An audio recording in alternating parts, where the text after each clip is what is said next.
ಶ್ರೀಗುರುಭ್ಯೋ ನಮಃ. ಹರಿ ಓಂ. ಜಲಜ್ಯೇಷ್ಠನಿಭಾಕಾರಂ ಜಗದೀಶಪದಾಶ್ರಯಂ ಜಗತೀತಲವಿಖ್ಯಾತಂ ಜಗನ್ನಾಥಗುರುಂ ಭಜೆ. ಯೈರಹಂ ಶುಕವತ್ ಸಮ್ಯಕ್ ಶಿಕ್ಷಿತೋಸ್ಮಿ ಕೃಪಾರುಭಿಃ ಶ್ರೀಮತ್ಸತ್ಯಾತ್ಮತೀರ್ಥಾರ್ಯಾನ್ ವಂದೇ ವಿದ್ಯಾಗುರೂನ್ ಮಮ. ಇವತ್ತಿನ ದಿನ ಹರಿಕಥಾಮೃತ ಸಾರದ 8ನೇ ಸಂಧಿ. ಆ ಮಾತೃಕಾ ಸಂಧಿಯಲ್ಲಿ 9 ಮತ್ತು 10ನೇ ಪದ್ಯಗಳ ಪಾಠವನ್ನು ನೋಡೋಣ. 9ನೇ ಪದ್ಯದಲ್ಲಿ ಜಗನ್ನಾಥದಾಸರು ನಮ್ಮ ಬಲಗಣ್ಣಿನಲ್ಲಿ ಭಗವಂತ ಪ್ರದ್ಯುಮ್ನ ರೂಪದಿಂದ ಸನ್ನಿಹಿತನಾಗಿದ್ದಾನೆ. ಅಲ್ಲಿ ಮಹಾಲಕ್ಷ್ಮಿ ಹಗ್ಗದ ರೂಪದಲ್ಲಿ ಅಂಬ್ರಣಿ ಎಂಬ ರೂಪದಿಂದ ಇದ್ದಾಳೆ. ಅನಂತರ ಕರುವಿನ ರೂಪದಲ್ಲಿ ವತ್ಸದ ರೂಪದಲ್ಲಿ ವಾಯುದೇವರು ಸನ್ನಿಹಿತರಾಗಿದ್ದಾರೆ. ಈ ವಿಚಾರವನ್ನ ಜಗನ್ನಾಥದಾಸರು 9ನೇ ಪದ್ಯದಲ್ಲಿ ತಿಳಿಸಿಕೊಡ್ತಾ ಇದ್ದಾರೆ. ಪದ್ಯವನ್ನು ನೋಡೋಣ. ಸ್ತಂಭ ರೂಪದಲ್ಲಿ ದಕ್ಷಿಣ ಅಂಬಕದಿ ಪ್ರದ್ಯುಮ್ನ ಗುಣರೂಪ ಅಂಬ್ರಣಿಯುತಾನಾಗಿ ಇಪ್ಪಳು ವತ್ಸರೂಪದಲ್ಲಿ ಪೊಂಬಸುರ ಪದ ಯೋಗ್ಯ ಪವನ ತ್ರಿಯಂಬಕಾದಿ ಸಮಸ್ತ ದಿವಿಜ ಕದಂಬ ಸೇವಿತನಾಗಿ ಸರ್ವ ಪದಾರ್ಥಗಳ ತೋರ್ಪ. ಜಗನ್ನಾಥದಾಸರು ಬಹಳ ಸುಂದರವಾಗಿ ತಿಳಿಸ್ತಾರೆ ನೋಡಿ. ಸ್ತಂಭ ರೂಪದಲ್ಲಿಪ್ಪ ದಕ್ಷಿಣ ಅಂಬಕದಿ. ಅಂಬಕ ಅಂದ್ರೆ ಕಣ್ಣು ಅಂತ ಅಭಿಪ್ರಾಯ. ದಕ್ಷಿಣ ಅಂಬಕದಿ ನಮ್ಮ ಬಲಗಣ್ಣಿನಲ್ಲಿ ಪ್ರದ್ಯುಮ್ನ ರೂಪಿ ಪರಮಾತ್ಮ ಸ್ತಂಭ ರೂಪದಲ್ಲಿಪ್ಪ ಅಂದ್ರೆ ಸ್ತಂಭಾಕಾರದಲ್ಲಿ ಕಂಬದ ಆಕಾರದಲ್ಲಿ ಇದ್ದಾನೆ. ಅಂದ್ರೆ ಎಷ್ಟು ಚೆನ್ನಾಗಿದೆ ನೋಡಿ. ಒಂದು ಕಂಬ, ಆ ಕಂಬಕ್ಕೆ ಒಂದು ಹಗ್ಗ, ಆ ಹಗ್ಗಕ್ಕೆ ಗೋವಿನ ಪುಟ್ಟ ಕರುವನ್ನು ಕಟ್ಟಿರ್ತೇವೆ. ಆ ಒಂದು ಚಿಂತನೆಯಲ್ಲಿ ಜಗನ್ನಾಥದಾಸರು ತಿಳಿಸ್ತಾ ಇದ್ದಾರೆ. ನಮ್ಮ ಬಲಗಣ್ಣಿನಲ್ಲಿ ಪ್ರದ್ಯುಮ್ನ ರೂಪಿ ಪರಮಾತ್ಮ ಕಂಬದ ಆಕಾರದಲ್ಲಿ ಸನ್ನಿಹಿತನಾಗಿದ್ದಾನೆ. ಅನಂತರ ಆ ಕಂಬಕ್ಕೆ ಹಗ್ಗದ ರೂಪದಲ್ಲಿದ್ದವಳು ಅಂಬ್ರಣಿ ನಾಮಕ ಮಹಾಲಕ್ಷ್ಮಿ. ನೋಡಿ, ಗುಣರೂಪ ಅಂಬ್ರಣಿಯುತಾನಾಗಿ ಇಪ್ಪಳು. ಸಂಸ್ಕೃತದಲ್ಲಿ ಗುಣ ಅಂದ್ರೆ ಹಗ್ಗ ಅಂತ ಅಭಿಪ್ರಾಯ. ಗುಣರೂಪ ಅಂಬ್ರಣಿಯು ಆ ಕಂಬಕ್ಕೆ ಕಟ್ಟಿರತಕ್ಕಂತಹ ಹಗ್ಗದ ರೂಪದಲ್ಲಿ ಅಂಬ್ರಣಿ ನಾಮಕ ಮಹಾಲಕ್ಷ್ಮಿ ತಾನಾಗಿ ಇಪ್ಪಳು. ಬಲಗಣ್ಣಿನಲ್ಲಿ ಭಗವಂತನ ನಂತರ ಸನ್ನಿಹಿತಳಾಗಿದ್ದಾಳೆ ಹಗ್ಗದ ರೂಪದಲ್ಲಿ. ಅನಂತರ ವಾಯುದೇವರು ವತ್ಸರೂಪದಲ್ಲಿ ಪಂಬಸುರ ಪದ ಯೋಗ್ಯ. ಆ ಪುಟ್ಟ ಕರುವಿನ ರೂಪದಲ್ಲಿ ಪಂಬಸುರಪದ ಯೋಗ್ಯ ಪವನ. ಪವನ ಅಂದ್ರೆ ವಾಯುದೇವರು. ಆ ವಾಯುದೇವರಿಗೆ ಒಂದು ವಿಶೇಷಣ ಕೊಡ್ತಾರೆ ಜಗನ್ನಾಥದಾಸರು. ಪಂಬಸುರ ಪದ ಯೋಗ್ಯ. ಪಂಬಸುರ ಅಂದ್ರೆ ಚತುರ್ಮುಖ ಬ್ರಹ್ಮದೇವರು. ಅಂದ್ರೆ ಪಂಬಸುರ ಪದ ಆ ಬ್ರಹ್ಮ ಪದವಿ. ಪಂಬಸುರ ಪದ ಆ ಬ್ರಹ್ಮ ಪದವಿಗೆ ಯೋಗ್ಯರಾದವರು ಯಾರು? ಈ ಪವನರು, ಈ ವಾಯುದೇವರು. ಅಂದ್ರೆ ಪಂಬಸುರ ಪದ ಯೋಗ್ಯ ಪವನ ಅಂದ್ರೆ ಆ ಬ್ರಹ್ಮ ಪದವಿಗೆ, ಹಿರಣ್ಯ ಗರ್ಭರ ಪದವಿಗೆ ಯೋಗ್ಯರಾಗಿರತಕ್ಕಂಥ ವಾಯುದೇವರು. ಅವರು ಕರುವಿನ ರೂಪದಲ್ಲಿ ಆ ಹಗ್ಗಕ್ಕೆ ಬಂಧಿತರಾಗಿದ್ದಾರೆ. ಎಷ್ಟು ಚೆನ್ನಾಗಿದೆ ನೋಡಿ. ಕಂಬ ಎಲ್ಲದಕ್ಕೂ ಆಧಾರ. ಕಂಬಕ್ಕೆ ಕಟ್ಟಿದ್ದು ಹಗ್ಗ, ಹಗ್ಗದಿಂದ ಕಟ್ಟಿಸಿಕೊಂಡದ್ದು ಅದು ಕರು. ಅಂದ್ರೆ ವಾಯುದೇವರಿಗೆ ಮಹಾಲಕ್ಷ್ಮಿ ಬಂಧನ ಮಾಡ್ತಾಳೆ. ಅಂದ್ರೆ ಅಭಿಪ್ರಾಯದಲ್ಲಿ ಲಕ್ಷ್ಮಿಯ ಅಧೀನದಲ್ಲಿ ವಾಯುದೇವರು ಮತ್ತು ಕಂಬ ಮುಖ್ಯ ಆಶ್ರಯ. ಆ ಭಗವಂತನ ಅಧೀನರಾಗಿ ಮಹಾಲಕ್ಷ್ಮಿ, ಭಗವಂತನ ಅಧೀನರಾಗಿ ಮಹಾಲಕ್ಷ್ಮಿ, ಮಹಾಲಕ್ಷ್ಮಿಯ ಅಧೀನರಾಗಿ ವಾಯುದೇವರು ಅಂತ ನಾವು ತಿಳಿಯಬೇಕು ಈ ತತ್ವದಲ್ಲಿ ಅಂತ. ಅನಂತರ ತಿಳಿಸ್ತಾರೆ ಮುಂದೆ ಈ ರೀತಿ. ಕಣ್ಣಿನಲ್ಲಿ ತ್ರಿಯಂಬಕಾದಿ ಸಮಸ್ತ ದಿವಿಜ. ತ್ರಿಯಂಬಕ ಅಂದ್ರೆ ಅಂಬಕ ಅಂದ್ರೆ ಕಣ್ಣು ಅಂತ ಕೇಳಿದ್ವಿ. ತ್ರಿಯಂಬಕ ಅಂದ್ರೆ 3 ಕಣ್ಣುಗಳಿರ್ತಕ್ಕಂಥ ರುದ್ರದೇವರು, ಶಿವದೇವರು ಅಂತ ಅಭಿಪ್ರಾಯ. ತ್ರಿಯಂಬಕಾದಿ ಸಮಸ್ತ ದಿವಿಜ. ದಿವಿಜರು ಅಂದ್ರೆ ದೇವತೆಗಳು. ರುದ್ರದೇವರೇ ಮೊದಲಾದ ಸಮಸ್ತ ದೇವತೆಗಳು. ತ್ರಿಯಂಬಕಾದಿ ಸಮಸ್ತ ದಿವಿಜ ಕದಂಬ ಸೇವಿತನಾಗಿ. ಕದಂಬ ಎಂಬ ಶಬ್ದಕ್ಕೆ ಸಂಸ್ಕೃತದಲ್ಲಿ ಸಮೂಹ, ಗುಂಪು ಅಂತ ಅಭಿಪ್ರಾಯ. ಕದಂಬ ಸೇವಿತನಾಗಿ ಅಂದ್ರೆ ರುದ್ರಾದಿ ಸಮಸ್ತ ದೇವತೆಗಳ ಸಮೂಹದಿಂದ, ರುದ್ರಾದಿ ಸಮಸ್ತ ದೇವತೆಗಳ ಗುಂಪಿನಿಂದ ಭಗವಂತ ಆ ರುದ್ರಾದಿ ಗಣಗಳಿಂದ ಅಂದ್ರೆ ರುದ್ರಾದಿ ಸಮಸ್ತ ದೇವತಾಗಣದಿಂದ ಸೇವಿತನಾಗಿ ಸರ್ವ ಪದಾರ್ಥಗಳ ತೋರ್ಪ. ಈ ಕಣ್ಣಿನಿಂದ ಎಲ್ಲ ಪದಾರ್ಥಗಳ ಜ್ಞಾನ ಆಗುವಂತೆ ಭಗವಂತ ನಮಗೆ ಮಾಡ್ತಾ ಇದ್ದಾನೆ. ಬಹಳ ಸುಂದರವಾಗಿ ಜಗನ್ನಾಥದಾಸರು ಈ ಪದ್ಯದಲ್ಲಿ ಸ್ಪಷ್ಟೀಕರಣ ಮಾಡ್ತಾ ಇದ್ದಾರೆ ಅಂತ ನಾವು ಚಿಂತನೆ ಮಾಡಬೇಕು. ಇಲ್ಲಿ ಹೇಳಿರತಕ್ಕಂಥ ತತ್ವ ಯಾವ ರೀತಿ ಉಪಮಾನ, ಉಪಮೇಯ, ದೃಷ್ಟಾಂತ ಮತ್ತು ದ್ರಾಷ್ಟಾಂತಿಕೆಗಳನ್ನು ಹೇಗೆ ಚಿಂತನೆ ಮಾಡಬೇಕು ಅಂದ್ರೆ, ಒಂದು ಕಂಬ, ಹಗ್ಗಕ್ಕೆ ಆ ದನ ಕರುಗಳಿಗೆ ಆಶ್ರಯವಾಗಿರ್ತಕ್ಕಂಥದ್ದು ಕಂಬ. ಆ ಕಂಬದ ಜಾಗದಲ್ಲಿ ಭಗವಂತ ಪ್ರದ್ಯುಮ್ನ ರೂಪಿ ಪರಮಾತ್ಮ ನಮ್ಮ ಬಲಗಣ್ಣಿನಲ್ಲಿದ್ದಾನೆ ಅಂತ ತಿಳಿಯಬೇಕು. ಸ್ತಂಭದ ಜಾಗದಲ್ಲಿ ಪರಮಾತ್ಮ. ಸ್ತಂಭ ಇದು ಉಪಮಾನ, ಉಪಮೇಯ ಭಗವಂತ. ಅನಂತರ ಗುಣ ಹಗ್ಗ, ಆ ಕಂಬಕ್ಕೆ ಕಟ್ಟಿರತಕ್ಕಂಥ ಹಗ್ಗ, ಹಗ್ಗದ ಜಾಗದಲ್ಲಿ ಮಹಾಲಕ್ಷ್ಮಿ. ಹಗ್ಗದ ರೂಪದಿಂದ ಅಮೃಣೀ ನಾಮಕಳಾಗಿದ್ದವಳು ಬಲಗಣ್ಣಿನಲ್ಲಿ ಮಹಾಲಕ್ಷ್ಮಿ. ಹಗ್ಗ ಉಪಮಾನ, ಮಹಾಲಕ್ಷ್ಮಿ ಉಪಮೇಯ ಅಂತ ಚಿಂತನೆ ಮಾಡಬೇಕು. ಅನಂತರ ಹಗ್ಗದ ಆ ಹಗ್ಗಕ್ಕೆ ಕಟ್ಟಿರತಕ್ಕಂಥದ್ದು, ಹಗ್ಗದಿಂದ ಬಂಧಿತರಾದವರು ಯಾರು? ಆ ಕರುವಿನ ಜಾಗದಲ್ಲಿ ವಾಯುದೇವರು. ಕರು ಉಪಮಾನ, ವಾಯುದೇವರು ಉಪಮೇಯ. ಅದನ್ನು ವಾಯುದೇವರು ನಮ್ಮ ಬಲಗಣ್ಣಿನಲ್ಲಿ ವತ್ಸ ರೂಪದಲ್ಲಿ ಲಕ್ಷ್ಮಿ ಎಂಬ ಹಗ್ಗದಿಂದ ಬಂಧಿತರಾಗಿ ಸನ್ನಿಹಿತರಾಗಿದ್ದಾರೆ. ಅನಂತರ ಸುತ್ತಲೂ ಇರತಕ್ಕಂತಹ ಜನ, ಅದು ಯಾರಪ್ಪ ಅಂದ್ರೆ ಬಲಗಣ್ಣಿನಲ್ಲಿರುತ್ತೆ. ಸುತ್ತಲೂ ಇರತಕ್ಕಂತಹ ಕಟ್ಟಿದ ಕರುವನ್ನ, ಮುದ್ದಾದ ಕರುವನ್ನು ನೋಡ್ತಾ ಕೊಂಡಾಡ್ತಾ ಆ ಕರುವಿನಲ್ಲಿ ಅಂತರ್ಯಾಮಿ ಭಗವಂತನ ಚಿಂತನೆ ಮಾಡೋರು ಸುತ್ತಲೂ ಜನ, ಅವರೆಲ್ಲ ರುದ್ರಾದಿ ದೇವತೆಗಳು ಅಂತ ಕರೆಯುತ್ತಾರೆ. ಸುತ್ತಲಿರತಕ್ಕಂತಹ ಜನರು, ಇದು ಉಪಮಾನ, ಉಪಮೇಯ ರುದ್ರಾದಿ ದೇವತೆಗಳು. ಆಚಾರ್ಯರು ಎಲ್ಲ ವಿಚಾರವನ್ನ ವಿಶೇಷವಾಗಿ ಬೃಹದ್ ಭಾಷ್ಯ ಅಂತ, ಬೃಹದ್ ಭಾಷ್ಯ ಎಂಬ ಪ್ರಮಾಣಗಳಿಂದ ಜಗನ್ನಾಥದಾಸರು ಕೂಡ ಸಂಗ್ರಹ ಮಾಡಿ ಕೊಟ್ಟಿದ್ದಾರೆ. ವಾಯು ಗೋವತ್ಸರೂಪೇಣ ಸರ್ವ ಪ್ರಾಣಿಷು ಸಂಸ್ಥಿತಃ ಸೂಕ್ಷ್ಮ ದೇಹೋ ಗೃಹಂ ತಸ್ಯ ವಿತಾನಂ ಸ್ಥೂಲ ಉಚ್ಯತೆ. ಈ ಮಾತು ಮತ್ತೆ ತಿಳಿಸುವಾಗ ದಕ್ಷಿಣಾಕ್ಷಿಸ್ಥಿತೋ ವಿಷ್ಣು ಸ್ತಂಭರೂಪಿ ರಮಾ ಸ್ವಯಂ. ಬಲಗಣ್ಣಿನಲ್ಲಿ ಭಗವಂತ ಸ್ತಂಭರೂಪಿಯಾಗಿದ್ದು, ಅನಂತರ ರಮಾದೇವಿಯರು ರಜ್ಜು ರೂಪತಯ ಬದ್ಧ್ವಾ, ತಾನು ಹಗ್ಗದ ರೂಪದಿಂದ ವಾಯುದೇವರನ್ನು ಬಂಧನ ಮಾಡಿ, ಬದ್ಧ್ವಾ ವಾಯುಂ ಗೋವತ್ಸರೂಪಿಣಂ, ಕರುವಿನ ರೂಪದಲ್ಲಿದ್ದ ವಾಯುದೇವರನ್ನು ಬಂಧನ ಮಾಡುತ್ತಾರೆ ಲಕ್ಷ್ಮೀದೇವಿಯರು. ವಾಯು ಗೋವತ್ಸರೂಪೇಣ, ಗೋವತ್ಸ ರೂಪದಿಂದ ವಾಯುದೇವರು ಸರ್ವ ಪ್ರಾಣಿಷು ಸಂಸ್ಥಿತ, ಎಲ್ಲ ಜೀವರಾಶಿಗಳಲ್ಲಿ ವಾಯುದೇವರಿದ್ದಾರೆ ಎಂಬ ಮಾತನ್ನು ಹೇಳ್ತಾ ಇದ್ದಾರೆ. ಇದೇ ರೀತಿ ದಕ್ಷಿಣಾಕ್ಷಿ ಸ್ಥಿತಂ ವಾಯುಂ ಸಪ್ತದೇವ ಉಪಾಸತಿ, ಬಲಗಣ್ಣಿನಲ್ಲಿರ್ತಕ್ಕಂಥ ಈ ವಾಯುದೇವರನ್ನ ಈ ರುದ್ರಾದಿ 7 ದೇವತೆಗಳು ವಿಶೇಷವಾಗಿ ಉಪಾಸನೆ ಮಾಡ್ತಾ ಇದ್ದಾರೆ.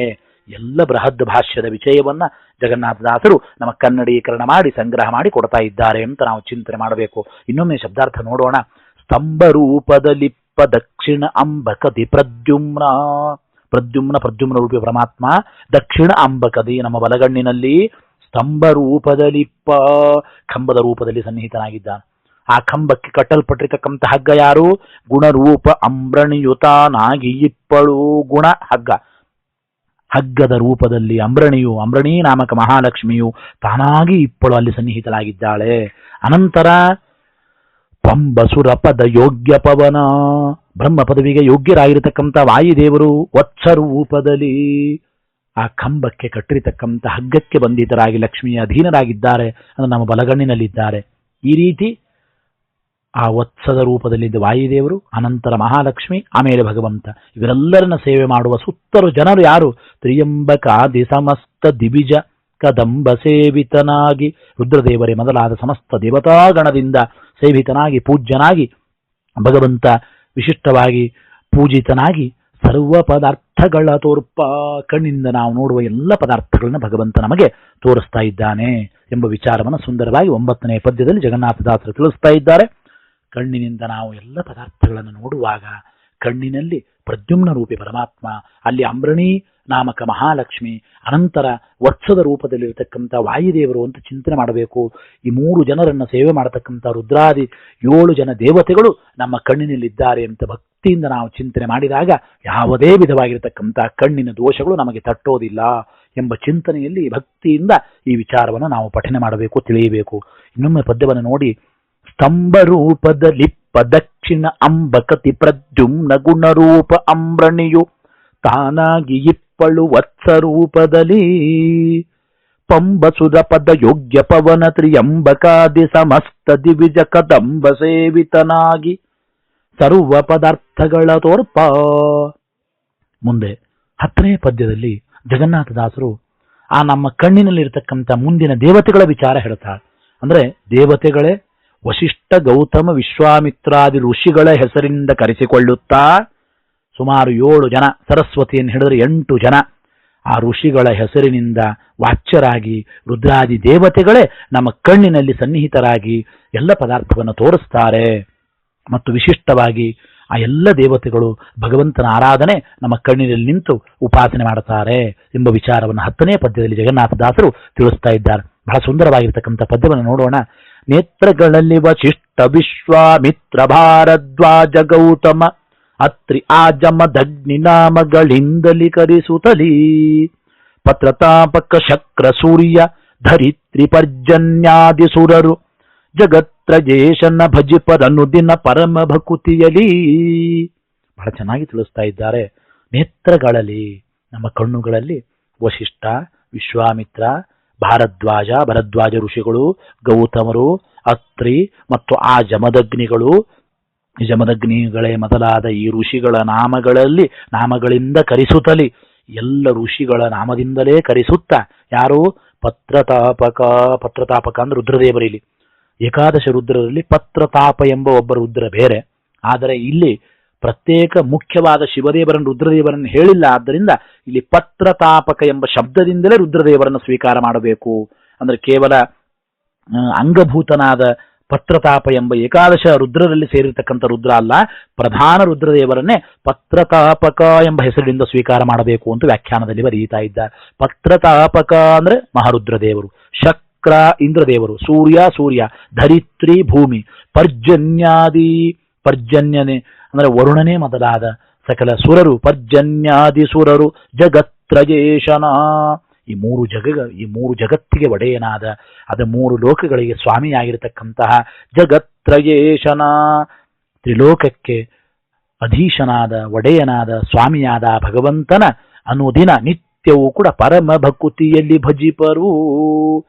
ಅತ್ಯಂತ ವಿಶಿಷ್ಟವಾದ ಪರಮಭಕ್ತಿಯಿಂದ ಎಲ್ಲ ದೇವತೆಗಳು ನಮ್ಮ ಕಣ್ಣಿನಲ್ಲಿದ್ದು ಭಜನೆ ಮಾಡ್ತಾ ಇದ್ದಾರೆ. ಮೇಲ್ನೋಟಕ್ಕೆ ತೋರುವಾಗ ನಮ್ಮ ಕಣ್ಣಿನಲ್ಲಿ ಕೇವಲ ವಶಿಷ್ಠಾದಿ ವಿಶ್ವಾಮಿತ್ರಾದಿ ಋಷಿಗಳಿದ್ದಾರೆ ಅಂತ ತೋರುತ್ತದೆ. ಆದರೆ ಈ ವಶಿಷ್ಠ ವಿಶ್ವಾಮಿತ್ರಾದಿ ಋಷಿಗಳ ಹೆಸರಿನಿಂದ ರುದ್ರಾದಿ 7 ಜನ ದೇವತೆಗಳು ಕಣ್ಣಿನಲ್ಲಿ ಸನ್ನಿಹಿತರಾಗಿದ್ದಾರೆ ಅಂತ ನಾವು ತಿಳಿಯಬೇಕು ಅಂತ.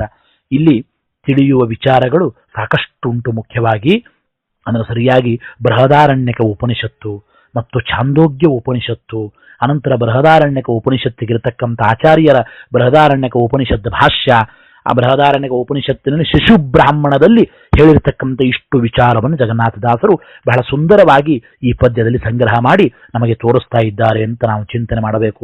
ಇದರ ಜೊತೆಗೆ ಐತರೆಯ ಭಾಷ್ಯದಲ್ಲಿಯೂ ಕೂಡ ಆಚಾರ್ಯರು ಹೇಳಿರ್ತಕ್ಕಂಥ ವಿಚಾರಗಳನ್ನ ಇಲ್ಲಿ ಸಂಗ್ರಹ ಮಾಡ್ತಾ ಇದ್ದಾರೆ. ಇಲ್ಲಿ ನೋಡಿ, ನಮ್ಮ ಕಣ್ಣಿನ ಅನೇಕ ಪ್ರದೇಶದಲ್ಲಿ ಋಷಿಗಳ ಹೆಸರಿನಿಂದ 7 ಜನ ದೇವತೆಗಳಿದ್ದಾರೆ. ಹೇಗೆ? ಅದರ ವಿಭಾಗವನ್ನು ಮೊದಲು ನಾವು ಚಿಂತನೆ ಮಾಡೋಣ, ತಿಳಿಯೋಣ.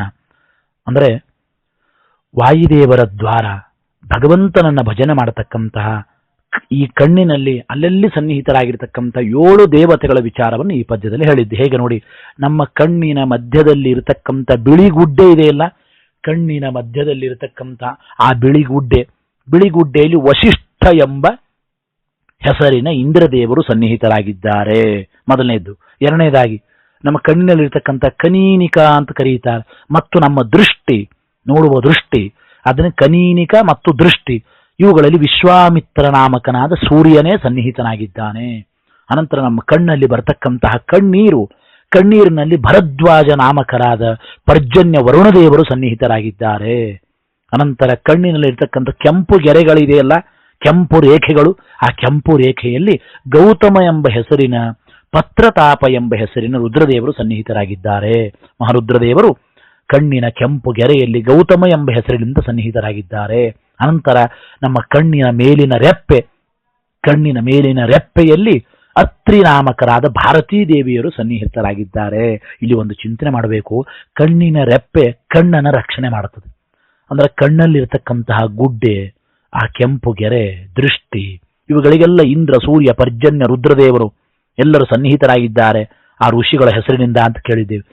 ಈ ಎಲ್ಲ ಋಷಿಗಳ ಹೆಸರಿನಿಂದ ಸನ್ನಿಹಿತರಾದ ಇಂದ್ರಾದಿ ದೇವತೆಗಳಿಗೂ ಆಶ್ರಯರಾಗಿ ಅವರನ್ನ ಅನುಗ್ರಹ ಮಾಡತಕ್ಕಂಥವ್ರು ಭಾರತೀ ದೇವಿಯರು ಕಣ್ಣಿನ ರೆಪ್ಪೆಯ ರೂಪದಲ್ಲಿದ್ದು, ಆ ಕಣ್ಣಿನ ರೆಪ್ಪೆಯಲ್ಲಿ ಅತ್ರಿ ನಾಮಕ ಋಷಿಗಳ ಹೆಸರಿನಿಂದ ಕರೆಸಿಕೊಳ್ಳುತ್ತಾ ಭಾರತೀ ದೇವಿಯರೇ ಸನ್ನಿಹಿತರಾಗಿದ್ದ.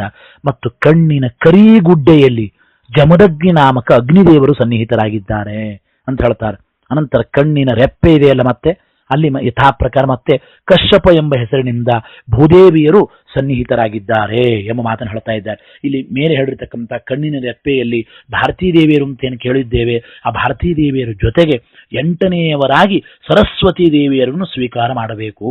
ಆ ಉಪನಿಷತ್ತು ಮತ್ತು ಭಾಷ್ಯಗಳಲ್ಲಿ ಈ 7 ದೇವತೆಗಳ ಜೊತೆಗೆ 8ನೇಯವರಾಗಿ ವಿಶೇಷವಾಗಿ ವಾಕ್ಯನಲ್ಲಿ, ಆದ್ದರಿಂದ ಆ ವಾಕ್ಯನಲ್ಲಿ ಸರಸ್ವತಿ ದೇವಿಯರು ಕೂಡ ಸನ್ನಿಹಿತರಾಗಿದ್ದಾರೆ ಎಂಬ ವಿಚಾರವನ್ನ ಸ್ಪಷ್ಟೀಕರಣ ಮಾಡ್ತಾ ಇದ್ದಾರೆ ಅಂತ ನಾವು ಚಿಂತನೆ ಮಾಡಬೇಕು.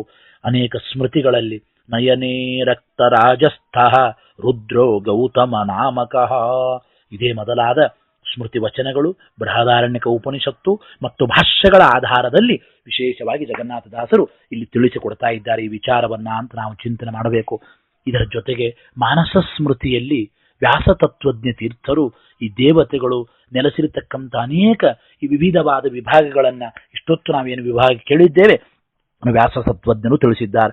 ದಕ್ಷಿಣಾಕ್ಷಿಸ್ಥಿತೋ ವಿಷ್ಣು ಸ್ತಂಭರೂಪಿ ರಮಾ ಸ್ವಯಂ ರಜ್ಜುರೂಪತಯಾ ಬದ್ಧ್ವ ವಾಯುಂ ಗೋವತ್ಸರೂಪಿಣಂ ಅಂತ ಹೇಳ್ತಾ ನಯನೇ ರಕ್ತರಾಜಸ್ಥ ರುದ್ರೋ ಗೌತಮ ನಾಮಕ ಶ್ವೇತ ತಾರಾಗತಶ್ಚಂದ್ರ ವಸಿಷ್ಠಾಖ್ಯ ಸುರೇಶ್ವರ ಕೃಷ್ಣ ತಾರಾಸ್ಥಿತೋ ವನ್ನಿ ಜಮದಗ್ನಿರಿತಿ ಸ್ಮೃತಃ ಕನೀನಿಕಾಯಾಂ ಆದಿತ್ಯ ವಿಶ್ವಾಮಿತ್ರಾಭಿಧಸ್ತಥಾ ವಾರಿಗೋ ವರುಣ ಸಾಕ್ಷಾತ್ ಭಾರದ್ವಾಜಾಭಿಧಸ್ತಥಾ ಅಧರಾವರ್ತಿನಿ ಸಂಸ್ಥಾ ಪೃಥ್ವಿ ಕಾಶ್ಯಪಿ ನಾಮಿಕಾ ಉತ್ತರಾಯಾಂ ದ್ವಿನಾಮ್ನೀಯ ಭಾರತೀ ರಾತ್ರಿನಾಮಿಕಾ ಏತೆ ಕ್ಷೀಣ ಮನಸಃ ಸಪ್ತದೇವ ಉಪಾಸತೆ. ಈ ರೀತಿ ಆ ಕಣ್ಣುಗಳಲ್ಲಿ ಸಪ್ತ ದೇವತೆಗಳು ಸರಸ್ವತಿಯಿಂದ ಕೂಡಿಕೊಂಡು 8 ದೇವತೆಗಳು ಆ ವಿಶಿಷ್ಟವಾಗಿ ವಾಯುದೇವರನ್ನ ಅನಂತರ ಲಕ್ಷ್ಮೀದೇವಿಯರನ್ನ ಭಗವಂತನನ್ನು ಉಪಾಸನೆ ಮಾಡ್ತಾ ಇದ್ದಾರೆ ಎಂಬ ವಿಚಾರವನ್ನ ಇಲ್ಲಿ ತಿಳಿಸಿರ್ತಕ್ಕಂಥದ್ದು. ವಿಶೇಷವಾಗಿ ಐತರೆಯ ಭಾಷ್ಯದಲ್ಲಿಯೂ ಕೂಡ ಆಚಾರ್ಯ ಹೇಳಿದ್ದಾರೆ ಒಂದು ಮಾತು, ನ ಕೇವಲಂ ಋಷ್ಯಾದೀನಾಂ ನಾಮ ಭಗವತಃ ಸರ್ವೇ ವೇದಾಃ ಅಪಿ ತಸ್ಸೈವ ನಾಮಾನಿ. ಕೇವಲ ಋಷಿ ಮುನಿಗಳ ಹೆಸರು ಮಾತ್ರ ಭಗವಂತನಿಗಿಲ್ಲ, ಸಮಸ್ತ ದೇವತೆಗಳು ಏನು ವೇದ ಪ್ರತಿಪಾದ್ಯರಾಗಿದ್ದಾರೆ ಆ ಎಲ್ಲ ವೇದಗಳಲ್ಲಿ ಬರುವ ಎಲ್ಲಾ ದೇವತೆಗಳ ಹೆಸರು ಸಕಲ ವೇದ ಪ್ರತಿಪಾದ್ಯನೂ ಭಗವಂತನೇ ಅಂತ ಸ್ಪಷ್ಟೀಕರಣ ಮಾಡ್ತಾ ಇದ್ದಾರೆ. ಕೇವಲ ಋಷಿಗಳ ಹೆಸರು ವೇದ ಪ್ರತಿಪಾದ್ಯ ಇಷ್ಟೇ ಅಲ್ಲ, ಸಮುದ್ರ, ಮೇಘ ಅಂದರೆ ಮೋಡಗಳು, ವೃಕ್ಷಗಳು, ಆ ಬೀಳ್ತಕ್ಕಂತಹ ಶಬ್ದ, ಬೇರೆ ತಾಡನಾದಿ ಸರ್ವ ಘೋಷಗಳು ಭಗವಂತನ ಹೆಸರು ಅಂತ ಹೇಳಿದ್ದುಂಟು. ಭಗವಂತನ ನಂತರ ಮಹಾಲಕ್ಷ್ಮಿ, ವಾಯುದೇವರು, ಆಮೇಲೆ ಆಯಾ ದೇವತೆಗಳು ಆ ರೀತಿ ಆಯಾ ಶಬ್ದಗಳಿಂದ ವಾಚ್ಯರಾಗಿದ್ದಾರೆ ಅಂತ ನಾವು ಚಿಂತನೆ ಮಾಡಬೇಕು. ಇಲ್ಲಿ ಹಿಂದೆ ಹೇಳಿದ ಹಾಗೆ ಆ ಇಡೀ ವಿಭಾಗದ ಮೂಲಕವಾಗಿ ನಾವು ಸರಿಯಾಗಿ ಚಿಂತನೆ ಮಾಡಬೇಕು ಅಂತ ನಾವು ತಿಳಿಯಬೇಕು. ಆದ್ದರಿಂದ ಇನ್ನೊಮ್ಮೆ ಶಬ್ದಾರ್ಥವನ್ನು ನೋಡಿ ವಿಶೇಷವಾಗಿ ಏನು ಅಂದರೆ ನೇತ್ರಗಳಲ್ಲಿ ನಮ್ಮ ಕಣ್ಣುಗಳಲ್ಲಿ ವಶಿಷ್ಠ ವಿಶ್ವಾಮಿತ್ರ ಭಾರದ್ವಾಜ ಗೌತಮ ಅತ್ರಿ ಆ ಜಮದಗ್ನಿ ನಾಮಗಳಿಂದ ಕರೆಸುತ್ತಲಿ ಎಲ್ಲ ಋಷಿಗಳ ನಾಮದಿಂದ ಕರೆಸಿಕೊಳ್ಳುವವನಾಗಿ ಯಾರೋ ಪತ್ರತಾಪಕ ರುದ್ರನೇ ಮೊದಲಾದ 7 ದೇವತೆಗಳು. ಪತ್ರತಾಪಕ ರುದ್ರದೇವರು ಶಕ್ರ, ಇಂದ್ರದೇವರು ಸೂರ್ಯ, ಧರಿತ್ರಿ ಭೂಮಿದೇವಿ, ಆಮೇಲೆ ಪರ್ಜನ್ಯಾದಿ ಸುರರು, ವರುಣನೇ ಮೊದಲಾದ ಎಲ್ಲ ದೇವತೆಗಳು, ಜಗತ್ರಜೇಶನ 3 ಲೋಕದ ಒಡೆಯಾದ ಆ ಸ್ವಾಮಿಯ ಭಗವಂತನ ಭಜಿ ಪರನುದಿನ ಪರಮ ಭಕುತಿಯಲ್ಲಿ ನಿರ್ಮಲವಾದ ಶ್ರೇಷ್ಠವಾದ ದೃಢವಾದ ಭಕ್ತಿಯಿಂದ ಅನುದಿನ ಭಜನೆ ಮಾಡ್ತಾ ಇದ್ದಾರೆ ಎಂಬ ಮಾತನ್ನು ಜಗನ್ನಾಥದಾಸರು ಈ ಪದ್ಯದಲ್ಲಿ ಬಹಳ ಸುಂದರವಾಗಿ ತಿಳಿಸ್ತಾ ಇದ್ದಾರೆ. ಅಂದ್ರೆ ಇಷ್ಟು ಜನ ಸಮಯ ಇದ್ದಾಗ ಪ್ರಯತ್ನ ಪೂರ್ವಕವಾಗಿ ನಮ್ಮ ಕಣ್ಣಲ್ಲಿ ಇಷ್ಟು ಜನ ದೇವತೆಗಳು ನಿಂತು ಭಗವಂತನ ಉಪಾಸನೆ ಮಾಡ್ತಾ ಆ ಭಗವದ್ ಅನುಗ್ರಹದಿಂದ ನಮಗೆ ಎಲ್ಲ ಪದಾರ್ಥಗಳನ್ನು ತೋರಿಸ್ತಾ ಇದ್ದಾರೆ. ಭಗವಂತ ಮುಖ್ಯ ಎಲ್ಲರಿಗೂ ಪ್ರೇರಕ ನಿಯಾಮಕನಾಗಿ ನಮಗೆ ಈ ಕಣ್ಣಿನಿಂದ ಪದಾರ್ಥಗಳನ್ನು ಕಾಣುವಂತೆ ಮಾಡ್ತಾನೆ ಅಂತ ನಾವು ಭಕ್ತಿಯಿಂದ ಚಿಂತನೆ ಮಾಡಿದಾಗ ನಿಶ್ಚಿತವಾಗಿ ಭಗವದ್ ಅನುಗ್ರಹವಾಗುತ್ತದೆ ಅಂತ ನಾವು ತಿಳಿಯಬೇಕು. ಈ ನಿಟ್ಟಿನಲ್ಲಿ ಈ ಪದ್ಯವನ್ನು ಇನ್ನೊಮ್ಮೆ ಪಠನೆ ಮಾಡೋಣ. ನೇತ್ರಗಳಲ್ಲಿ ವಸಿಷ್ಠ ವಿಶ್ವಾಮಿತ್ರ ಭಾರದ್ವಾಜ ಗೌತಮ ಅತ್ರಿ ಆಜಮದಗ್ನಿ ನಾಮಗಳಿಂದ ಕರೆಸುತ್ತಲೀ ಪತ್ರತಾಪಕ ಶಕ್ರ ಸೂರ್ಯ ಧರಿತ್ರಿ ಪರ್ಜನ್ಯಾದಿಸುರರು ಜಗತ್ರಯೇಶನ ಭಜಿ ಪರನುದಿನ ಪರಮ ಭಕುತಿಯಲಿ. ಶ್ರೀಕೃಷ್ಣಾರ್ಪಣಮಸ್ತು.